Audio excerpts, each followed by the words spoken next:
La Guerra Cristera también es conocida como Guerra de los Cristeros o Cristiada. Fue una lucha armada entre el gobierno y la Iglesia de 1926 a 1929. Se peleó entre el gobierno de Plutarco Elías Calles y milicias de laicos, presbíteros y religiosos católicos que estaban en contra de las políticas públicas orientadas a restringir la autonomía de la Iglesia Católica.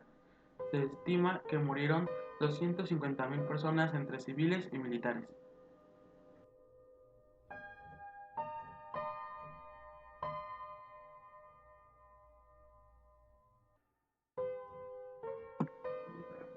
En 1917 se promulgó una nueva constitución en la que se estableció una política de intolerancia religiosa, incluyendo la prohibición de la iglesia para poseer bienes raíces, prohibición del culto público fuera de las iglesias, el Estado decidiría el número de iglesias y sacerdotes que habría en el país, al clero se le negó el derecho a votar, a la prensa religiosa se le prohibió referirse a asuntos públicos, la educación primaria debía ser laica y las corporaciones religiosas y ministros de cultos se les prohibió establecer o dirigir escuelas primarias.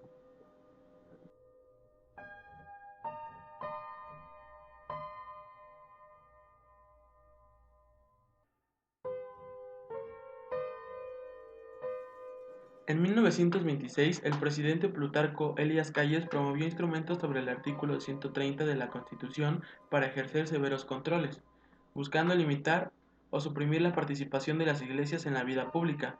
Algunas de estas reglas establecen claramente enfocadas contra el culto católico, como el obligar a los ministros a casarse y prohibir las comunidades religiosas.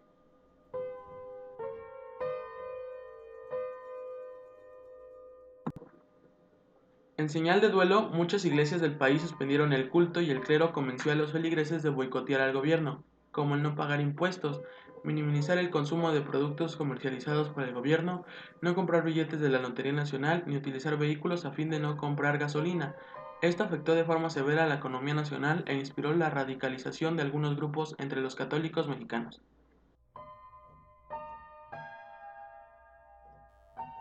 Los ciudadanos católicos formaron la Liga Nacional para la Defensa de la Libertad Religiosa en marzo de 1925.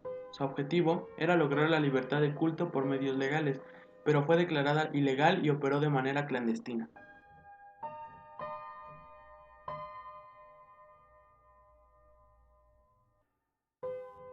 Esta radicación creció como movimiento social con el objetivo de reivindicar los derechos de libertad de culto en México.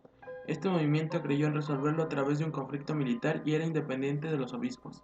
En enero de 1927, las primeras guerrillas compuestas por campesinos comenzaron el acopio de armas. Los grupos armados se conocían como cristeros y fueron creciendo ante las proclamas de Viva Cristo Rey y Viva Santa María Virgen de Guadalupe, para agregar adeptos a la causa. Fue muy eficaz el uso de símbolos religiosos profundamente arraigados en la cultura mexicana como la Virgen de Guadalupe, anteriormente utilizada con el mismo fin por líderes de la independencia y la revolución. Primero se comenzaron a alzar en los estados de Jalisco, Zacatecas, Guanajuato y Michoacán, pero pronto se sumó todo el centro del país. Se estima que en 1929 había 20.000 miembros de las fuerzas cristeras. Los obispos mexicanos intentaron rápidamente distanciarse del movimiento armado e intentar negociar la paz solicitando al gobierno de Estados Unidos fungir como mediador.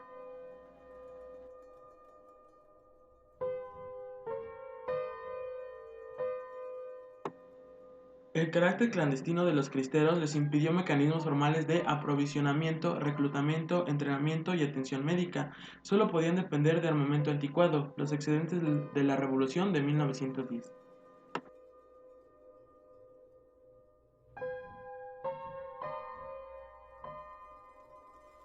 Este levantamiento generó una grave ruptura entre los miembros de la Liga Nacional para la Defensa de Libertades Religiosas y los obispos mexicanos, cuya reacción fue mayor centralización y control de los laicos católicos a través de la Acción Católica Mexicana.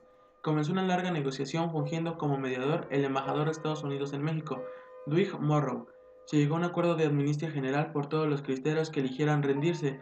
Cifras aproximadas señalan que solo 14.000 personas dispusieron las armas, de entre las 50.000 personas que estaban involucradas.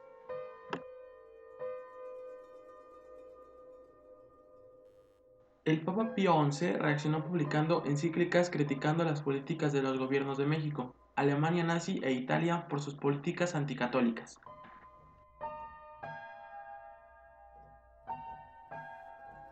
El presidente de México anunció que la Iglesia Católica se sometería a la ley, pero en realidad se aplicaron relaciones nicodémicas, en referencia a Nicodemo, el fariseo que se acercaba a Jesús de noche. En la práctica, el Estado renunció a aplicar la ley y la Iglesia renunció a disputar públicamente las condiciones impuestas. El arzobispo de México se convirtió en el único interlocutor con las autoridades federales. Los obispos del país no harán ningún comentario acerca de la política nacional.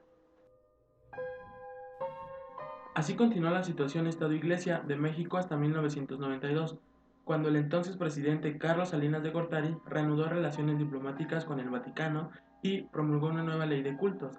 El Congreso reformó el artículo 130 de la Constitución, otorgándole personalidad jurídica a la Iglesia.